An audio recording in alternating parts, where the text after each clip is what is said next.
నమస్తే SDV news కి స్వాగతం. నేను సుధా. వార్తల్లో ముందుగా ముఖ్యాంశాలు. గత ప్రభుత్వం చేసిన పాపాలే ఇప్పుడు శాపాలుగా మారుతున్నాయి. కొల్లేరు, ఉప్పుటేరు, తమ్మిలేరు వరదలపై సీఎం చంద్రబాబు సమీక్ష. రైల్వే స్టేషన్లలో పోగొట్టుకున్న ఫోన్లను రికవరీ చేసిన జీఆర్పీ పోలీసులు. 2 నెలల కాలంలో 176 సెల్ ఫోన్లు స్వాధీనం చేసుకున్నామన్న డీఎస్పీ మోహనరావు. పర్యాటక ప్రాంతాల్లో త్రాగునీరు, పారిశుద్ధ్య నిర్వహణ ఎంతో కీలకం. న్యూ వుడా పార్క్ లో ఆర్ఓ యూనిట్ ను ప్రారంభించిన MP Shri Bharat. Oxygen towers లో ఘనంగా లడ్డూ వేలం. ఉత్సాహంగా పాల్గొన్న రెసిడెంట్స్. గత ప్రభుత్వం చేసిన పాపాలు మనకు శాపాలుగా మారాయని ముఖ్యమంత్రి చంద్రబాబు అన్నారు. కొల్లేరు, ఉప్పుటేరు, తమ్మిలేరు వరదలపై ఆయన సమీక్ష జరిపారు. ఏలూరు సిఆర్ రెడ్డి ఇంజనీరింగ్ కాలేజీలో రైతులతో ముఖాముఖి నిర్వహించారు. ఈ సందర్భంగా నగరానికి చెందిన అనూష అనే యువతి ఏలూరులోని ప్రధాన సమస్యలను సీఎం దృష్టికి తీసుకువెళ్లారు. అనంతరం చంద్రబాబును ఉద్దేశిస్తూ ఆయన పరిపాలనపై ఓ పాట పాడారు. గడిచిన 5 ఏళ్లలో ఒక్క కాలువ కూడా తవ్విన పాపాన పోలేదని చంద్రబాబు విమర్శించారు. అసమర్థ విధానాల వల్ల వ్యవస్థలన్నీ భ్రష్టు పట్టించారని మండిపడ్డారు. ఈ వరదల్లో బుడమేరు గండ్లు పూడ్చడానికి తాను మంత్రివర్గం రాత్రనక పగలనక కష్టపడ్డామని చెప్పారు. ఇటీవల కాలంలో క్లౌడ్ బర్స్ట్ కావడంతో కుంభవృష్టి వర్షాలు కురుస్తున్నాయని చెప్పారు. దీంతో ప్రకృతి వైపరీత్యాలు సంభవిస్తున్నాయని తెలిపారు. ఇలాంటి కష్ట సమయాల్లో ప్రజలను ఆదుకునేందుకు తమ ప్రభుత్వం పనిచేస్తుందని సీఎం వెల్లడించారు. ప్రవాహానికి అడ్డుగా కట్టాలంటే మట్టేస్తే కొట్టుకొని పోతుంది, ఇసుకేస్తే కొట్టుకొని పోతుంది. అలాంటప్పుడు దగ్గర 100 టన్నులు ఒక రాళ్లు తీసుకొచ్చి పెద్ద పెద్ద బోల్డర్స్ తీసుకొచ్చి అక్కడ వేస్తే దానిపైన మళ్ళా మట్టేసి కన్సాలిడేట్ చేసి ఒక విధంగా చెప్పాలంటే ఒక యుద్ధమే చేశాం. అక్కడ చాలా సార్లు మీకు ఒక మాట చెప్పాను. 5 సంవత్సరాల పరిపాలన, ఒక దుర్మార్గమైన పరిపాలన. ఆ పరిపాలన యొక్క ఫలితాలు మీరు చూస్తే వ్యవస్థలు మొత్తం భ్రష్టు పట్టాయి. కడాని ఇవన్నిటి వల్ల ఇలాంటి విపత్తు వచ్చినప్పుడు నష్టపోయేది ప్రజలే నష్టపోయారు. అందుకని నాకు 10 రోజులు పట్టింది. మొదటి 2 రోజులు నేను అధికార యంత్రాంగాన్ని ముందుకు పోమన్నా పోయే పరిస్థితులు కూడా లేరు. అక్కడి నుంచి నేను అక్కడే ఉండి కడాన మీరు ఒకసారి చూస్తే బుడమేరులో దగ్గర 5 రోజులు రామానాయుడు అక్కడే ఉండి గండ్లు పూడ్చే పరిస్థితి వచ్చారు. ఆ గండ్లు పూడ్చారు కాబట్టి విజయవాడకు వచ్చే నీళ్లు ఆగే పరిస్థితి వచ్చింది. రోజు తెలుగుదేశం ప్రభుత్వం దగ్గర 57 కోట్ల రూపాయలు శాంక్షన్ చేసి ఆధునీకరణ కింద బుడమేరులో పనులు చేయాలని ఆ రోజు శాంక్షన్ చేస్తే రాజకీయ కారణాలతో దాన్ని క్యాన్సిల్ చేసే పరిస్థితికి వచ్చారు. అది క్యాన్సిల్ చేసి కనీసం వీళ్ళ తెలివితేటలుంటే వాళ్ళు సొంతంగానే పనిచేయాలి. ఆ పని కూడా చేయలేదు. దీనికి అదనంగా బుడమేరు మొత్తం ఆక్రమణకు గురి చేశారు. ఎవడికి దొరికింది వాడు అమ్ముకునే పరిస్థితికి వచ్చారు. తప్పుడు రిజిస్ట్రేషన్లు చేశారు, బిల్డింగ్లు కట్టారు. ఎక్కడికక్కడ నీళ్లు పోవలసిన బుడమేరుని ఇష్టానుసారంగా అక్రమ కట్టడాలకు నాంది పలికే పరిస్థితి వచ్చారు. రైల్వే స్టేషన్లలో పోగొట్టుకున్న సెల్ ఫోన్లను జీఆర్పీ పోలీసులు రికవరీ చేశారు. మొత్తం 350 ఫిర్యాదులు రాగా 2 దశల్లో 170 సెల్ ఫోన్లను రికవరీ చేశామని డీఎస్పీ మోహనరావు తెలిపారు. రైల్వే స్టేషన్లలో హడావిడిగా వివిధ కారణాలతో చాలా మంది సెల్ ఫోన్లు పోగొట్టుకుంటున్నారు. విలువైన ఫోన్లు పోయినప్పుడు కంగారు పడకుండా కేంద్ర ప్రభుత్వం ప్రవేశపెట్టిన CEIR యాప్లో ఫిర్యాదు చేస్తే అవి రికవరీ అయ్యే అవకాశం ఉంది. గత 2 నెలల కాలంలో విశాఖ రైల్వే స్టేషన్ పరిధిలో మొత్తం 350 ఫిర్యాదులు జీఆర్పీ పోలీసులకు అందాయి. ఫోన్లు పోగొట్టుకున్న బాధితులు CEIR యాప్లో ఫిర్యాదు చేశారు. 2 దశల్లో 176 సెల్ ఫోన్లను రికవరీ చేశారు.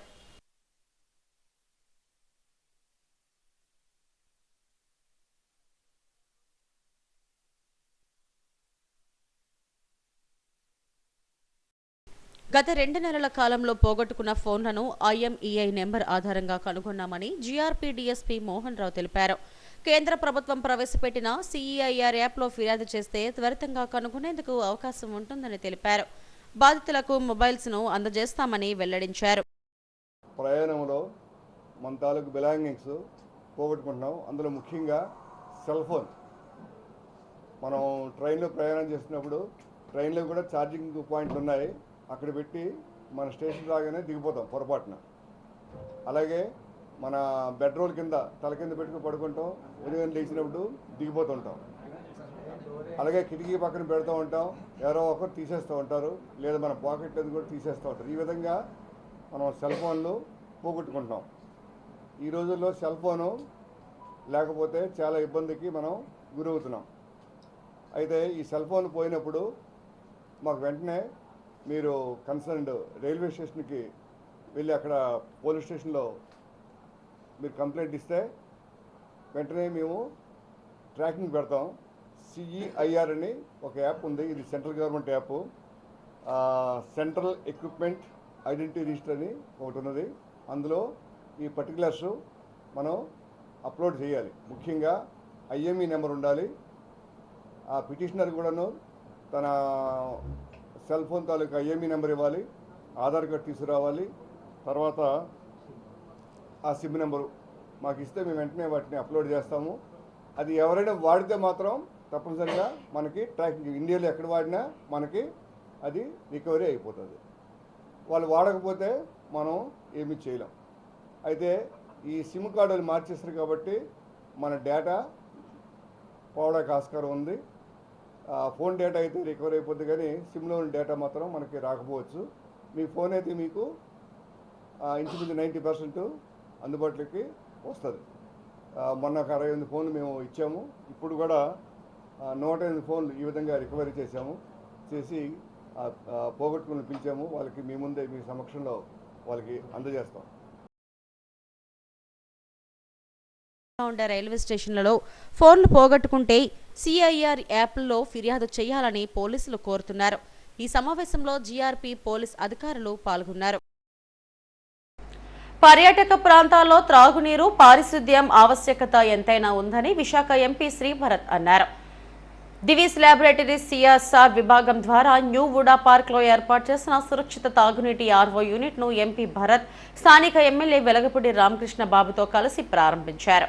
తూర్పు నియోజకవర్గ పరిధిలో కైలాసగిరి, తెన్నేటి పార్క్, న్యూ వుడా పార్కుల్లో Divi's laboratories RO drinking water యూనిట్లు ఏర్పాటు చేయడం అభినందనీయమని ఎంపీ భరత్ తెలిపారు. ఏడాది పాటు టాటా సంస్థ నిర్వహణ చేస్తుందని, అనంతరం VMRDA, GVMCలు నిర్వహణ బాధ్యత తీసుకుంటాయని చెప్పారు. టూరిజాన్ని డెవలప్ చేయడం ద్వారా సందర్శకులు పెరగడంతో పాటు స్థానికులకు ఉపాధి అవకాశాలు దొరుకుతాయని తెలిపారు. టూరిజం స్పాట్స్లో మరిన్ని RO యూనిట్లు అందుబాటులోకి తీసుకురావాల్సిన అవసరం ఉందని చెప్పారు. ఈ కార్యక్రమంలో VMRDA కమిషనర్ విశ్వనాథన్, దివీస్ ప్రతినిధి కోటేశ్వరరావు తదితరులు పాల్గొన్నారు. ఇప్పుడు ఎంత బాగా చేశారంటే మాకు ఇంకా 2-3 పార్క్స్ ఉన్నాయి, అక్కడ కూడా పెట్టండి అని దివీస్ వాళ్ళని అడగడం జరిగింది. So we definitely will take you up on that అండి. సో ఈ పార్క్స్కి వచ్చినప్పుడు ప్రధానంగా విజిటర్స్ అనేది ఏంటంటే మాకు మంచి clean toilets, clean drinking water ప్రధానంగా అడిగేది ఈ 2 ఉంటాయి. ఈ 2 కూడా కొన్ని దగ్గర లేకపోతే పార్క్ ఉంటుంది కానీ అక్కడ జనాభా మనకి కనపడదు. సో ఇది పెట్టడం అనేది ఒక చాలా మంచి ఇనిషియేటివ్. ఈ బాగా జరగాలి, బాగా మెయింటైన్ కూడా అవ్వాలి. 1 సంవత్సరం కోసం టాటా వాళ్ళు మెయింటైన్ చేస్తారంట. దాని తర్వాత మన VMRDA పార్క్స్ మేనేజ్ చేసేది వాళ్ళు చూస్తారు, GVMC చూసుకునే పార్క్స్ GVMC చూస్తారు. కానీ భవిష్యత్తులో ఇట్లాంటి అన్ని చిన్నవి అన్నీ యాడ్ చేసుకుంటూ పోయి టూరిజం ఒక మేజర్ యాక్టివిటీ విశాఖపట్నంలో చేయాలనేది మా ఉద్దేశం. టూరిజం ద్వారా రాష్ట్రానికి ఆదాయం వస్తుంది. ఇక్కడున్న లోకల్ సిటిజన్స్కి సాయంత్రం పూట, వీకెండ్స్ పూట కాలక్షేపం చేయడానికి రకరకాల అవకాశాలు కూడా మనం తయారు చేయగలుగుతాము. అండ్ ఉద్యోగాలు కూడా ప్రతి టూరిస్టు, ఒక డొమెస్టిక్ టూరిస్ట్ వస్తే ఒక 3-4 ఉద్యోగాలు, ఇంటర్నేషనల్ టూరిస్ట్ వస్తే ఒక 10 ఉద్యోగాలు సృష్టించగలుగుతాము అనేది ఒక మెట్రిక్ ఉంటుంది. సో అట్లా మనం ఎప్పుడైతే ఇది టూరిజం డెవలప్ చేస్తామో ఈ ప్రాంతంలో ఉద్యోగాలు కూడా చాలా పెరిగే అవకాశం ఉంటుంది. కాబట్టి ఈ డైరెక్షన్లో ఇంకా బాగా వెళ్తామని మీ అందరికీ. సీతమ్మధారలోని ఆక్సిజన్ టవర్స్ లో గణపతి ఉత్సవాలు ఘనంగా జరిగాయి. ఉత్సవాల్లో భాగంగా గణనాథుడి లడ్డూ ప్రసాదం వేలం నిర్వహించారు. 50 కేజీల లడ్డూను హర్ష, పల్లవి దంపతులు వేలంలో 4.5 లక్షలకు సొంతం చేసుకున్నారు. సీతమ్మధారలోని ల్యాన్సమ్ ఆక్సిజన్ టవర్స్లో ప్రతి ఏటా గణపతి ఉత్సవాలు అంగరంగ వైభవంగా జరుగుతున్నాయి. ఈ హై రైజ్డ్ అపార్ట్మెంట్స్లో ఉన్న 680 ఫ్లాట్ల రెసిడెంట్స్ అంతా ఒకే కుటుంబంలో మారి ఉత్సవాలు నిర్వహించుకుంటారు. సాంప్రదాయ పండుగలు, ప్రత్యేక ఈవెంట్స్ ఘనంగా జరిపిస్తారు. 5 రోజుల గణపతి ఉత్సవాల్లో ప్రతిరోజు ఆక్సిజన్ టవర్స్ ప్రాంగణంలోని గణపతి ఆలయంతో పాటు ఉత్సవ వేదిక వద్ద ప్రత్యేక పూజాధికారులు నిర్వహించారు. 3 రోజుల పాటు ఇన్-హౌస్ టాలెంట్స్ను ప్రదర్శిస్తూ నిర్వహించిన సాంస్కృతిక కార్యక్రమాలు అలరించాయి. 4వ రోజు హౌసీ, లడ్డూ వేలం, మహాప్రసాద వితరణ ఘనంగా జరిగింది. హౌసీలో చిన్న పెద్ద అనే తేడా లేకుండా ఉత్సాహంగా పాల్గొన్నారు. 50 కేజీల లడ్డూ ప్రసాదాన్ని ఆక్సిజన్ టవర్స్లో నివాసం ఉంటున్న హర్ష పల్లవి దంపతులు వేలంలో 4,50,000 రూపాయలకు సొంతం చేసుకున్నారు. ఉత్సవ వేదిక వద్ద ప్రతిష్ఠించిన గణపతి విగ్రహాన్ని రాజనారాయణ విరాళంగా అందించారు.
ఈ ఏడాది గణపతి ఉత్సవాలను ఘనంగా నిర్వహించడం ఆనందంగా ఉందని కమిటీ అధ్యక్షుడు తిరుపతి రాజు తెలిపారు.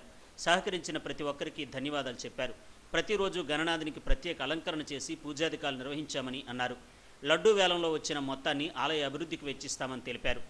వేలంలో స్వామివారి లడ్డూ ప్రసాదాన్ని సొంతం చేసుకోవడం ఎంతో ఆనందంగా ఉందని హర్ష పల్లవి దంపతులు తెలిపారు. ఈ ప్రసాదాన్ని తమ టవర్స్లోని నివాసులందరికీ పంచిపెడతామని, ఆ గణనాథుని కృప అందరిపై ఉండాలని ఆకాంక్షించారు. నేను Tirupati Raju, president of Oxygen Towers. Last 4 డేస్గా వినాయక సెలబ్రేషన్స్ మా ఆక్సిజన్ టవర్లో చాలా ఘనంగా జరుగుతున్నాయి. మార్నింగ్ డైలీ కూడా మా టెంపుల్లో పూజ చేస్తున్నాం. తర్వాత ఇక్కడ విగ్రహ ప్రతిష్ఠ చేసాం. డైలీ అలంకరణ, డిఫరెంట్ అలంకరణ వినాయకుడు చేసి మరి పూజలు చేస్తున్నాం. తర్వాత ఈ రోజున లాస్ట్ రోజుని మరి లడ్డు ఆక్షన్ పెట్టాం. అక్షంతర శ్రీనివాస్ గారని ఆయన 50 కేజీల లడ్డు మాకు డొనేట్ చేశారు. ఇక్కడ ఉన్నారు శ్రీనివాస్ గారు.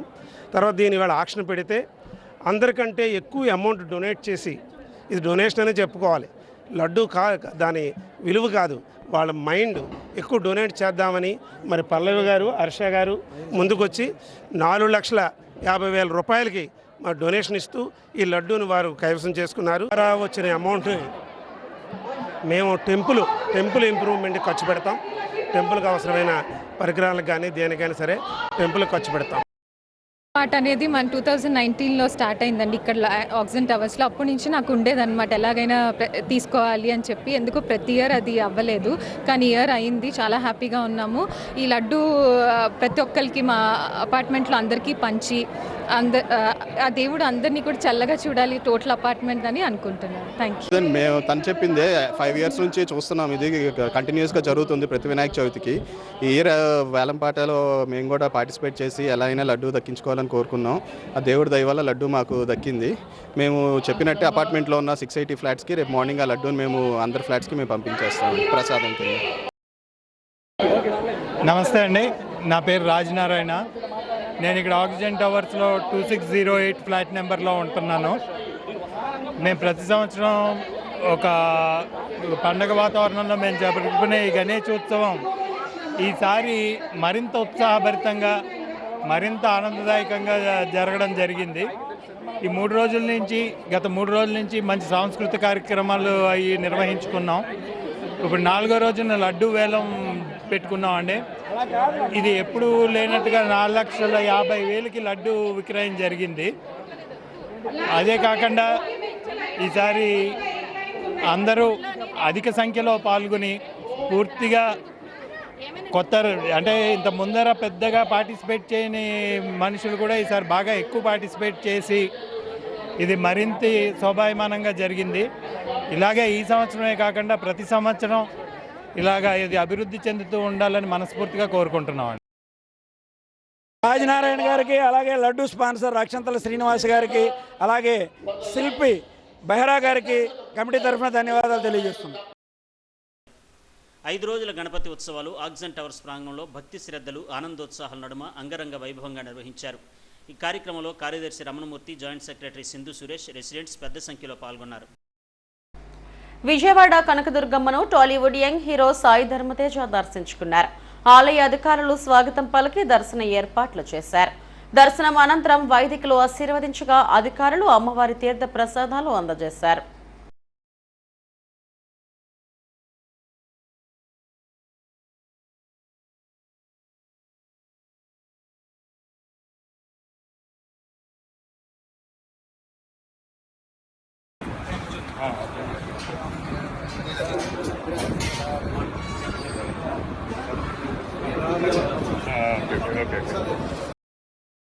ట్రైన్ మేనేజర్స్ ట్రాలీ బ్యాగులను వారే మోసుకుంటూ విధులకు హాజరవ్వాలని అమలు కాబోతున్న నిర్ణయాన్ని వ్యతిరేకిస్తూ ఆల్ ఇండియా గార్డ్స్ కౌన్సిల్ ధర్నా నిర్వహించింది. డిఆర్ఎం కార్యాలయం సమీపంలోని శ్రామిక్ యూనియన్ కార్యాలయం వద్ద నిరసన తెలిపారు. ట్రాలీ బ్యాగుల అమలు నిర్ణయాన్ని వెనక్కి తీసుకోవాలని నినాదాలు చేశారు. ట్రాలీ బ్యాగులను తామే మోసుకుంటూ విధులు నిర్వహించాలనడం సరైంది కాదని senior goods train manager BS Naidu ఆందోళన వ్యక్తం చేశారు. గతంలో ఉన్న విధానాన్ని సమర్థవంతంగా అమలు చేయలేదని అన్నారు. ఇప్పుడు తమనే కూలీలుగా చేసే నిర్ణయాన్ని వెనక్కి తీసుకోవాలని డిమాండ్ చేశారు. దీనివల్ల మనకు ప్రాబ్లం అని చెప్పేసి రిటెన్షన్ తగ్గించడానికి కామన్ లైన్ బాక్స్ పెట్టుకుందామని చెప్పేసి మన రైల్వే నిర్ణయించిన మేరకు మన సెంట్రల్ కమిటీ వాళ్ళు అందరూ కూడా ఆ రోజు ఓకే మంచిది కామన్ లైన్ బాక్స్ పెట్టి అందులోని ఉంచగలిగితే ఐటమ్స్ అన్ని బాగా చక్కగా ఉంచగలిగితే చాలా మంచిదని చెప్పి ఎక్విప్మెంట్స్ అన్నిట్లు చేయాలనుకున్నాం. ఆ తర్వాత ఆ కామన్ లైన్ బాక్స్ కూడా సక్రమంగా నిర్వహించగా ఈ రోజు ట్రాలీ బ్యాగ్స్ ని మమ్మల్ని మోసుకోమని చెప్తున్నారండి. ఎక్విప్మెంట్ అన్నింటిని ఆ బ్యాగ్ లో పెట్టుకొని మమ్మల్ని మోసుకోవాలని అంటున్నారు. మా పరిస్థితి ఎలా ఉంటుందంటే ట్రాలీ బ్యాగ్స్ మోసుకుని ఉంటే ఇదిగోండి ఆ విధంగా తయారవుతుంది. ఒకవైపు మా ఎక్విప్మెంట్స్, ఇదివైపు రైల్వే ఎక్విప్మెంట్స్, ఇవన్నిటిని 3 బ్యాగులు మోసుకుని ఒక ట్రైన్ మేనేజర్స్ అందరూ డ్యూటీ చేయాలని చాలా కష్టతరము. దీన్ని నిరసన పూర్వకంగా శాంతియుతంగా ఈ విషయాన్ని తెలియచేయాలనేసి మా అడ్మినిస్ట్రేషన్ తెలియచేయాలని సెంట్రల్ కమిటీ వారు నిర్ణయించిన నిర్ణయం ప్రకారంగా ఈ రోజు శాంతియుత ధర్నా నిర్వహిస్తున్నామని. ఈ కార్యక్రమాన్ని లీడ్ చేస్తున్నటువంటి మన జోనల్ ప్రెసిడెంట్ గారు బివిఎస్ ప్రసాద్ గారు, అలాగే డివిజనల్ సెక్రటరీ పల్లి మహేష్ గారు, డివిజనల్ ప్రెసిడెంట్ గారు మన ఎస్ఆర్సి వర్మ గారు, అలాగే విజయనగరం నుంచి regional branch secretary BS Naidu అందరం కలిపి లీడ్ చేస్తుంది. అనకాపల్లి జిల్లాలోని 3 చోరీ కేసుల్లో 2 నిందితులను పోలీసులు అరెస్టు చేశారు. 17 తులాల బంగారు ఆభరణాలను స్వాధీనం చేసుకున్నారు. ఈ కేసులకు సంబంధించిన వివరాలను ఎస్పీ దీపికా పాటిల్ మీడియాకు వెల్లడించారు. పరవాడ మండలం సాలపవానిపాలెంతో పాటు Anakapalli town, Vizianagaram rural station పరిధిలో జరిగిన చోరీ కేసుల్లో వడ్డాది పాలరాజు, చినమన ఎల్లాజీలను అరెస్టు చేశారు. ఈ కేసులను ఛేదించడంలో ప్రతిభ కనపరిచిన సిబ్బందిని ఎస్పీ అభినందించారు. పట్టుపడ్డ నిందితుల నుండి 12 లక్షల విలువైన చోరీ సొత్తు రికవరీ చేశామన్నారు. సో ఇలాంటి నేరస్తులందరినీ ఎగ్జామిన్ చేస్తాం వల్ల, ఇంకా మన క్లూస్ టీమ్ సపోర్ట్ వల్ల ఈ కేసు డిటెక్ట్ చేస్తాం జరిగింది. దీంట్లో 1 ఇయర్ అయిపోయిన తర్వాత కూడా రికవరీ చేస్తున్నందుకు I congratulate CI Parvada and his team.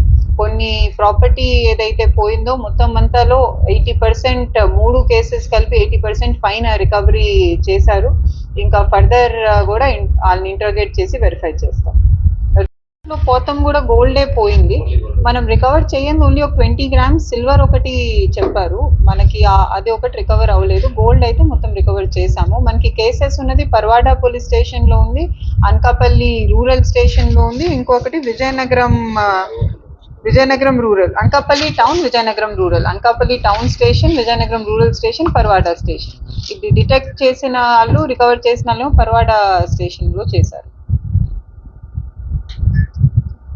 మొత్తం దర్యాప్తులో అయితే 3 కేసెస్ వాళ్ళు చేసింది తెలిసింది. 3 కూడా house breakings, night house breakings cases తెలిసింది. అనకాపల్లి టౌన్ లో కూడా ఒక కేసు, అది లాస్ట్ ఇయర్ డిసెంబర్ లో జరిగిన కేసు. వరదల బారిన పడకుండా ఆంధ్ర రాష్ట్ర ప్రజలు సురక్షితంగా ఉండాలని శ్రీవారిని ప్రార్థించినట్టు కేంద్ర పర్యాటక శాఖ మంత్రి సురేష్ గోపి అన్నారు. 12 ఏళ్ల తర్వాత శ్రీవారిని దర్శించుకోవడంతో మనసుకు ఎంతో ప్రశాంతత చేకూరిందని తెలిపారు. పర్యాటక రంగాన్ని అభివృద్ధి చేసేందుకు ప్రణాళికలు సిద్ధం చేశామని వెల్లడించారు. కేరళ రాష్ట్రంలోని వయనాడ్ బాధితులను ఆదుకునేందుకు కేంద్రం సిద్ధంగా ఉందని స్పష్టం చేశారు. ఈ రాష్ట్రంలో పర్యాటక రంగం తిరిగి పుంజుకుంటుందని తెలిపారు. కుటుంబ సభ్యులతో కలిసి శ్రీవారిని దర్శించుకుని మొక్కులు చెల్లించుకున్నారు. ఆలయం వెలుపల మీడియాతో మాట్లాడారు. அதுக்கு தகுந்த மாதிரி ஆந்திராவில் டூரிசம் ஜோனல் கான்ஃபரன்ஸ் வச்சுருந்தது. ஆனால் இந்த